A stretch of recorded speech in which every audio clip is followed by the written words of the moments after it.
জয়গুরু, সবাইকে জয়গুরু, বন্দে পুরুষোত্তমম। তো এই সময় ভীষণ ভীষণ ঠান্ডা পড়ে গেছে। আর এই সময় চারদিকে উৎসবের মরশুমও চলছে। তা তার মধ্যেই আহ, আমরা আহ, প্রিয় পরমকে নিয়ে এগিয়ে চলেছি আমাদের জীবনে। তিনি বলেছেন প্রিয়কে বিতরণ করতে, যে যেখানে থাকি, যে অবস্থায় থাকি, নিত্য জাজি তিনি হতে বলেছেন। নিত্য তার সেই যেমন আমরা প্রতিদিন আরাধনা করি, ব্রহ্ম মুহূর্তে উঠে নিজে তাকে জানি, অনুভব করি, নাম ধ্যান করি, সেই একইভাবে আমরা যেন তাকে কি বুঝলাম, তাকে কি জানলাম, কতটুকু বুঝলাম, সেটা মানুষের কাছে যেন পরিবেশন করতে পারি। প্রিয় বিতরণ করা, যেমন সতী নারী তার স্বামীকে নিয়ে মজে থাকে, তার কথা তার বলতে ভালো লাগে, শুনতে ভালো লাগে, একইভাবে যারা প্রিয় পরমকে প্রকৃত অন্তরে, তা তিনি যেটা চান সেটাই যদি আমাদের কাম্য হয়, কামনা হয়, তাহলে আমরা নিত্যযাজী কেন হব না? যে যতটুকু পারি। শ্রী ঠাকুর বললেন, কেউ যদি তোর কথা না শোনে, যদি দেয়াল পাস, দেয়ালকেই বলবি। প্রিয় পরমের কথা বলতে কোনো দ্বিধা দ্বন্দ্ব লজ্জা রাখবি না, কারণ লজ্জা ঘৃণা ভয় তিন থাকতে নয়। এই তিন থাকলে কখনো প্রিয় পরমের কাছে যাওয়া যায় না। তাকে পরিবেশন করতে হয়, তাকে মানুষের কাছে তুলে ধরতে হয়, তিনি কেমন ছিলেন, কেন এসেছিলেন, কি বলেছেন আমাদের জন্য। তো আজকের আমার এরকমই একটি আলোচনা, ছোট্ট আলোচনা, কিন্তু বিশালের ব্যাপ্তি।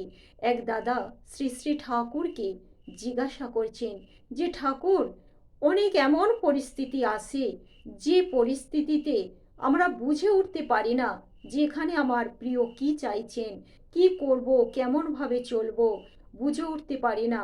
তো এই রকম অনেক সময় নানা রকম অসুবিধার আমাদের সম্মুখীন হতে হয়।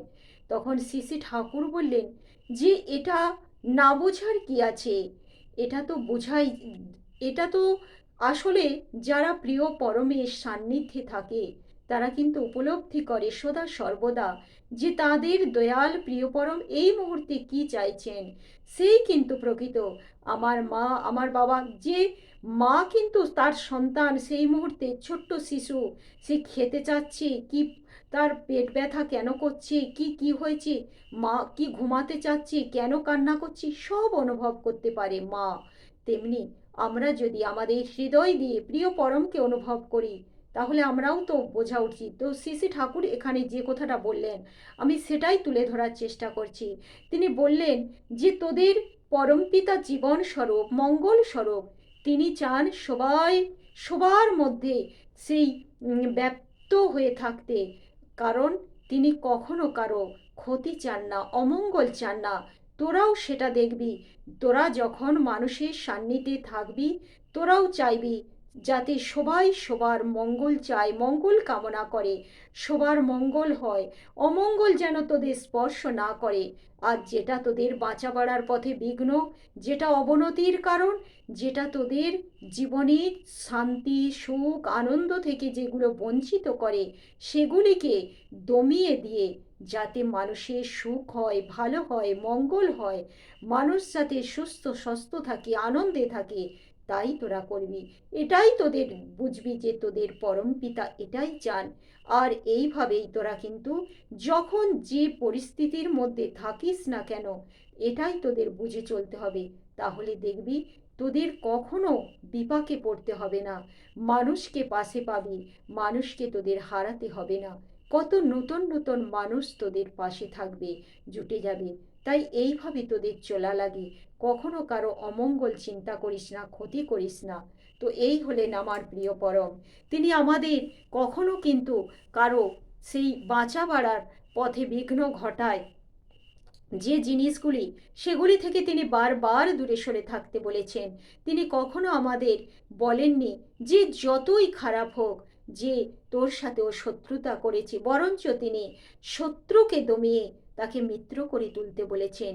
এই আমার প্রিয় পরমের চাওয়া, এই হচ্ছেন তার আমাদের প্রতি আকাঙ্ক্ষা আকুতি, যেন আমরা প্রত্যেকে স্বপরিবেশ বেঁচে বেড়ে উঠি। কেউ একা কেউ বাঁচতে পারে না, জীবনে চলতে পারে না। প্রত্যেকেই সেই দরকার পড়ে অপরকে। আমরা এই যে পোশাক আশাক পরে আছি, এটাও অপরের তৈরি করা। আমরা যে খাবারগুলো খাচ্ছি, এটাও অপরের।